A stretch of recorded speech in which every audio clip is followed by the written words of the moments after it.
लेखाधिकारी माध्यमिक शिक्षा परिषद श्री राम आश्रय जी से आज मुलाकात हो रही है, जो कि परियोजना देख रहे हैं, कस्तूरबा गांधी आवासीय विद्यालय देख रहे हैं और वित्त संबंधी पूर्ण फाइल देख रहे हैं। जो समस्याएं आ रही हैं और 37 वर्ष सेवा के पूर्ण भी कर लिए हैं इन्होंने और बहुत अच्छी सेवा दी है। और ये जानना ये सुनने में आया है कि अपनी टेबल कोई वर्क नहीं। आइए हम मिलते हैं श्री राम आश्रय सर से। सर आपका नाम क्या है सर? मैं राम आश्रय गंगवार हूँ। मैं जी वित्त एवं लेखाधिकारी माध्यमिक शिक्षा। जी। तो आपके पास जो कॉलेजों से संबंधित कार्य आते हैं, तो आपका मेन काम क्या है सर? आप क्या बताएंगे? उनका वेतन आरित करना, सिलेक्शन ग्रेड, प्रमोशन, इसके संबंधी जो समस्याएं होती हैं उनका निस्तारण करना। वित्त से संबंधित लगभग सभी समस्याएं। वित्त बहुत बड़ा मैटर प्ले करता है। अक्सर देखा जाता है कि शिक्षक धरना देते नजर आते हैं कि हमारी वित्त संबंधी समस्याओं का समाधान नहीं हो रहा है।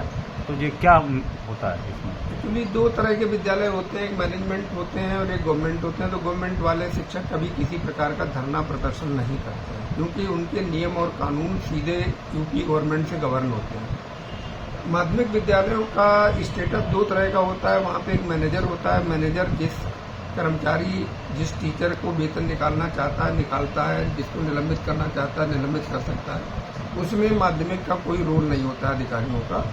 तो इस वजह से ये समस्याएं आती हैं। लेकिन जो भी मैनेजमेंट के स्तर से या विद्यालय स्तर से पत्रावलियां आती हैं तो यहाँ त्वरित निस्तारण होता है। मैं गारंटी लेता हूँ कि कोई भी पत्रावली मेरे स्तर से एक दिन भी मेरी अलमारी में नहीं रखी जाती है। जिस दिन आती है उसी दिन निस्तारण।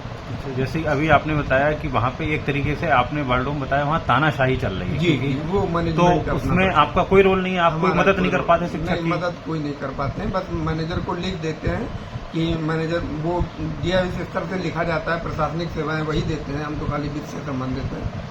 तो कि इनका वेतन क्यों रोका गया, इनका सिलेक्शन ग्रेड क्यों नहीं किया गया, फाइल भेजिए, बस इतना निर्देश दे सकते हैं। लेकिन फुल्ली कंट्रोल नहीं होता। एक दो चीजें ऐसे समझ में आती हैं, कुछ लोग फर्जी टीचर नियुक्त हो जाते हैं, जी। फिर उन पे कार्रवाई होती है तो उन पे रिकवरी निकाली जाती है। तो उस संबंध में क्या बताना चाहेंगे? ऐसा कुछ नहीं, जो अभी अब तो ये समस्या नहीं है। मेरे कार्यकाल में तो कोई ऐसी समस्या नहीं आई है। लेकिन पहले के एक पैरा हमने ऑडिट में देखा था, उनमें 6 टीचर गलत तरीके से अपॉइंटमेंट हो गए थे। वो 1.5 महीने नौकरी किए थे और उसके बाद उनकी सेवाएं समाप्त हो गई थी। जब सत्यापन होता है, क्योंकि नियम वेतन जब कोई भी टीचर नियुक्त होता है तो उसके बाद से उसके शैक्षिक अभिलेखों का और नियुक्ति पत्र का सत्यापन कराया जाता है। नियुक्ति पत्र और शैक्षिक अभिलेखों का सत्यापन में फर्जी पाए जाने पे वो स्वतः ही भाग गए थे।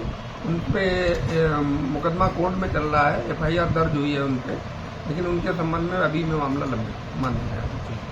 अब यहाँ पे आपने बात करी, अक्सर बच्चों से संबंधित कुछ समस्याएं आपके पास आती हैं, बच्चे कोई प्रॉब्लम लेके आते हैं आपके पास? हाँ, तो उसको मैनेजमेंट को एक्शन लेने के लिए लिखा जाता है और अगर मैनेजमेंट नहीं सुधारता है तो उसके विरुद्ध कार्रवाई करने के लिए कुछ शिक्षा निदेशालय को लिख दिया जाता है। अच्छा, एक बात आती है, जैसे एक PTA वर्ड यूज करा जाता है, जी। तो कुछ विद्यालय अपने अपने हिसाब से कहीं 50 रुपए, 100, 200, 300 तो ले लेते हैं। तो इनके लिए कोई मानक निर्धारित है कि ये एक तरीके से अवैध उगाही कही जाएगी? नियमानुसार कोई मानक निर्धारित नहीं है। वो पेरेंट टीचर्स एसोसिएशन में जो मैनेजमेंट कमेटी डिसाइड करती है उसी आधार पर उसकी धनराशि निर्धारित है।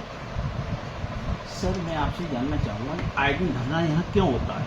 मैं अभी मेरे कार्यकाल में कोई धरना प्रदर्शन तो नहीं हुआ है। बस धरना सिर्फ इसी बात को होता है कि मैनेजमेंट उनका शोषण करता है, तो फिर उनको जिले में गुहार लगाने के लिए कोई अधिकारी माध्यमिक शिक्षा का नहीं होता, तो वो DIOs को धरने के माध्यम से अवगत कराते हैं। उसका निस्तारण तुरंत यहाँ से जो किया जाने योग्य होता है। बरली जनपद में 17 कस्तूरबा गांधी आवासीय विद्यालय चल रहे हैं सरकार का। जी, 18 चल रहे हैं। जी। तो परियोजना का जो पैसा आता है, क्या क्या नियमानुसार खर्च किया जाता है कि आपने कभी मौके पे स्कूल पे जाकर सर्वे किया है या नहीं? नहीं, ये नियमानुसार खर्च किया जाता है। उसमें दो तरह का होता है। एक तो खाने और बच्चों के जो डेली नीड्स होता है, उसमें टूथब्रश, मंजन, पेस्ट, सारा खर्चा विद्यालय। खाली आपको एक कस्तूरबा गांधी बालिका विद्यालय में गरीब परिवार के बच्चों का प्रवेश लिया जाता है और उनको खाली बच्चा भेजना होता है। उसके बाद खाने से लेकर के उनके तेल, साबुन, मंजन, पेस्ट और ड्रेस तक की व्यवस्था सब गवर्नमेंट करती है। इसके बाद 1200 रुपये पर चाइल्ड के हिसाब से DPD के माध्यम से उनके टीचर्स को अलग दिया जाता है। 100 रुपये प्रति माह के आधार पर खाने पीने रहने की उसमें टारगेट है। हमारी एक DC बालिका हैं श्रीमती जो है वर्षा राठौर, महीने में 7 कस्तूरबा गांधी विद्यालयों का उनको निरीक्षण करना होता है। हमको 2 विद्यालय दिए गए हैं, हम 2 विद्यालयों का निरीक्षण करते हैं, जो स्थिति पाते हैं। कौन से विद्यालय सर आपके पास? नहीं, अब 18 में से सभी में हम जो है 3 NGO के माध्यम से चलते हैं। 15 विद्यालय BSA चलाते हैं, 3 भित्री चैनपुर, फतेहगंज पश्चिमी और एक बहेड़ी ग्रामीण, ये 3 NGO के पास हैं। 15 विद्यालय में BSA का सीधे नियंत्रण है। तो हम लोगों को टारगेट है, उसमें AD बेसिक, BO, BSA, मैं और DC बालिका, ये लोग निरीक्षण करने जाते हैं, बच्चों का डायरेक्ट इंटरव्यू लेते हैं, खाने की क्वालिटी देखते हैं। सडन भी कभी कभी उनको प्रोग्राम नहीं दिया जाता है, सडनली चेक करते हैं। अभी एक कार्यक्रम जैसे चल रहा था तो उसमें सुना जा रहा है कि कस्तूरबा गांधी में यहाँ से कुछ धन आवंटित हुआ, तो वहाँ पे कुछ कूलर वगैरह का कुछ कार्यक्रम सुना जा रहा है कि कूलर का कुछ घोटाला वगैरह ऐसा कुछ है आपने? नहीं, घोटाला नहीं ऐसा था, वो यहाँ से आवंटित नहीं हुआ था। तत्कालीन जिलाधिकारी श्री रविंद्र कुमार जी ने एक निधि होती है उनके पास, उससे पैसा आवंटित किया था। वो सरकारी पैसा नहीं है, वो एक उनके पास एक निधि है। जब बच्चों को देखा उन्होंने कि ठंड में ठिठुर रहे हैं, तो गीजर और हीटर की व्यवस्था, रूम हीटर और गीजर की व्यवस्था उन्होंने की थी। और उसके बाद वो धनराशि यहाँ से नहीं होती, सिटी मजिस्ट्रेट के द्वारा ट्रेजरी से ड्रा होकर के वो पैसा वहाँ गया था। घोटाला कुछ भी नहीं हुआ था, क्योंकि फर्म उन्हीं के द्वारा डिसाइड हुई थी और उन्होंने ही बेचा था। हमारे स्तर पे उसमें कुछ करना नहीं था।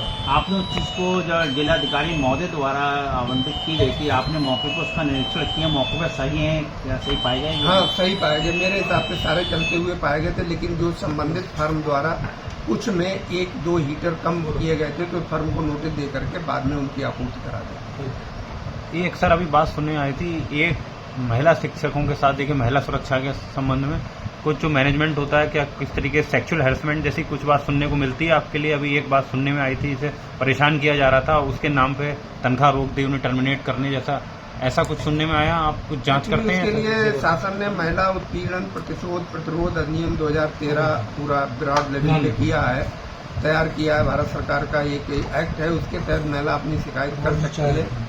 लेकिन अगर कोई शिकायत मिलती है तो मैनेजमेंट से स्पष्टीकरण मांग करके उनके खिलाफ कार्रवाई करने के लिए लिखा जाता है। आपके जीवन काल में सबसे कठिन समस्या कहाँ पर आप सर निकले, थोड़ा सा बताइए सर। आपकी मैं समझता हूँ कि मेरे सामने कठिनाइयाँ तो हर आदमी के जीवन में आती हैं, लेकिन हमने बड़ा सुचारू रूप से उनको संचालित किया और कोई ऐसी कठिनाई या कोई ऐसी समस्या नहीं आई जिसका निस्तारण मैं न कर सका। अच्छा सर, एक बात, आप भी इसी बोर्ड से पढ़े हैं जी, तो अब ऐसा क्या हो रहा है कि इसमें बच्चों की संख्या दिन पे दिन गिरती जा रही है, बच्चे ज्यादा हो रहे हैं और टीचर कम हो रहे हैं, ऐसी कहानी सुनने में मिल रही है? कल परसों में एक न्यूज आई थी कि यूपी के 27,000 प्राथमिक विद्यालय बंद होने जा रहे हैं या उनका दूसरे निकट विद्यालय में मर्जर हो रहा है। इसमें कारण यह है कि सरकार विद्यालय तो खोलती जा रही है, टीचर्स की व्यवस्था नहीं है। कोई भी ऐसा विद्यालय, चाहे वो इंटर कॉलेज हो चाहे प्राइमरी स्कूल हो, जो स्वीकृत पद है उसके सापेक्ष वहाँ पे विद्यालय में टीचर तैनात नहीं है, जिससे प्रभावित होती है शिक्षा प्रणाली। शिक्षा प्रणाली में है कि मान लीजिए मैथ का सब्जेक्ट का टीचर ही नहीं है कोई, तो उसको कौन पढ़ाएगा? तो इसलिए गवर्नमेंट या गवर्नमेंट एडेड स्कूलों में जो है पेरेंट्स अपने बच्चों का एडमिशन कराने में रुचि कम ले रहे हैं और वहाँ एडमिशन कराना जहाँ फुलफिल क्लास लगते हैं और टीचर्स हर सब्जेक्ट का रहते हैं। ये एक बड़ी समस्या है। दूसरी समस्या ये है कि कई ये आनुपातिक रूप से सही नहीं है। जैसे कई विद्यालय में बच्चे 10 हैं और वहाँ टीचर 4 हैं, कई विद्यालय में बच्चे 100 हैं और टीचर 2 हैं, जबकि 40 बच्चों का एक रेशियो है कि 40 बच्चों पे एक टीचर होना चाहिए। तो वो समस्या होने के कारण नहीं होता है। और ये जो ट्रांसफर इंफ्रास्ट्रक्चर वगैरह पे भी फर्क पड़ता है, जैसे बिल्डिंग वगैरह, लाइट, बिजली, पानी, मूल संबंध पड़ता है कि क्योंकि आजकल पैसे की संभवता देश से गरीबी उन्मूलन तो हो ही चुका है, तो पेरेंट्स के पास पैसा बहुतेरा है, तो वो वहाँ जाना चाहता है अपने बच्चे का एडमिशन जहाँ उच्च शिक्षा मिले, उच्च सुविधाएं मिले। अभी कई हमारे देहात क्षेत्र के ऐसे माध्यमिक विद्यालय हैं जहाँ बिजली का कनेक्शन अभी भी नहीं है। पंखों की बात करूँ, जैसे मैं आपको बताता हूँ, भंडसर में एक विद्यालय है, तो भंडसर में एक विद्यालय, उसमें बिजली का कनेक्शन आज भी नहीं है, टॉयलेट नहीं है वहाँ पे, मतलब बच्चों के लिए मैनेजमेंट का विद्यालय है, तो जिसके कारण भी तमाम समस्याएं आती रहती हैं। इसलिए बच्चों का रुचि वहाँ पे पढ़ने अच्छा, आप इस बात की गारंटी ले सकते हैं? अभी आपने कहा कि आपके स्तर पर कोई भी फाइल आपके पास नहीं रुकी है, 24 घंटे में उसका निस्तारण हो रहा है? जी बिल्कुल, गारंटी के साथ। कोई फाइल नहीं है? कोई नहीं। तो जो लोग यहाँ पे धरना देने आते हैं वो उन- हमारे से नहीं होता, विद्यालय के वित्त से संबंधित नहीं होता, उनकी तमाम समस्याएं होती हैं जिनका निस्तारण डीआईएस करता है। अच्छा, इन लोगों की तनख्वाह वगैरह जैसे होती है वो टाइम से रिलीज ना होना। बिल्कुल, जब से मैं आया हूँ पिछले 2 साल से गारंटी लेता हूँ, 1 तारीख को तनख्वाह उनके खाते में जाती है। अगर विद्यालय नहीं भेजता है फाइल विलम्ब से, विदेश से मैं आपको बताऊँ 2 विद्यालय हमारे यहाँ ऐसे हैं, कस्तूरबा नगर निगम विद्यालय जिसका मैनेजर का कार्य नगर निगम के मुख्य नगर अधिकारी के पास होता है, वो अभी 15 दिन के लिए बाहर चले गए थे, तो उनका मई का वेतन विलम्ब से यहाँ आया, तो मैनेजर के हस्ताक्षर जरूरी होते हैं। 7 विद्यालय हमारे जिला पंचायत के हैं, माननीय जिला पंचायत अध्यक्ष महोदया वहाँ की पदेन प्रबंधक होती हैं, तो वो अभी घूमने चली गई थी, तो उनका वेतन 8 दिन डिले हुआ, लेकिन हमारे स्तर पर डिले नहीं हुआ, उनके सिग्नेचर न होने की वजह से हमारे काउंटर पर प्रस्तुत नहीं कर सकते, इस वजह से मेरे यहाँ से उसी दिन खड़े खड़े होते कभी भी। और संभवतः मैं समझता हूँ मेरे कार्यकाल में इस तरह की कोई शिकायत किसी के संज्ञान में नहीं है। सर, आप इतना लंबा संघर्ष करते चले आ रहे हैं, अब मैंने देखा है आपकी कार्यशैली को, एक हाथ से आप काम कैसे कर लेते हैं, थोड़ा सा सर आपका इसमें कि आपका हाथ कैसे, क्या हादसा हुआ थोड़ा सा। 1975 में मैं कक्षा 5 का स्टूडेंट था, मेरा थ्रेशर एक्सीडेंट से एक दाहिना हाथ चला गया था। कक्षा 5 की उस समय बोर्ड परीक्षा हुआ करती थी, बोर्ड परीक्षा से 20 दिन पहले मेरा थ्रेशर एक्सीडेंट में हाथ कट गया था। मैं यही डिस्ट्रिक्ट हॉस्पिटल बरेली में एडमिट था।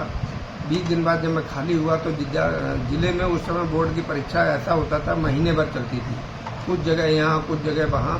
हमारे एक जो प्रधानाचार्य महोदय थे तो उन्होंने हमारा सेंटर अलॉट कराया खुदागंज में, जबकि नियमित विद्यालयों का सेंटर बुढ़िया में था। डिले होने की वजह से उन्होंने स्पेशल रिक्वेस्ट करके जिला बेसिक शिक्षा अधिकारी शाहजहाँपुर से मेरा वहाँ कराया, तो मैं यहीं 1 महीना एडमिट रहा। उसके बाद मैंने यहीं हॉस्पिटल में बाएं हाथ से लिखना शुरू करके बोर्ड की परीक्षा दी। और उस बोर्ड परीक्षा में मुझे आज भी याद है, गौड़ साहब SDI होते, जो आज DO हैं, वो पद SDI का हुआ करता था, सब डिप्टी इंस्पेक्टर आप स्कूल कहते थे उनको। उन्होंने स्वयं बैठाल करके कि वो भी इस आश्चर्य में थे कि ये बच्चा एक हाथ का है, कैसे लिखेगा, तो उन्होंने मुझे अकेले परीक्षा ली थी, बैठ करके मैंने परीक्षा दी। उसके बाद मैं लगातार पढ़ता रहा और M.Com मैंने लखनऊ यूनिवर्सिटी से किया है और अपने जीवन में एक दिन भी बेरोजगार नहीं रहा हूँ। M.Com फाइनल ईयर का रिजल्ट मेरा तब निकला था जब मैं यहाँ की पोस्टेड हो गया, एग्ज़ाम दे चुका था M.Com। और जीवन में संघर्ष तो रहते हैं, लेकिन अब हमें इसका कुछ महसूस नहीं होता है। और मैं समझता हूँ कि कोई कठिन एक व्हीकल चलाने के अलावा मैंने अभी इस जिंदगी में कोई ऐसा कार्य नहीं है जो मैंने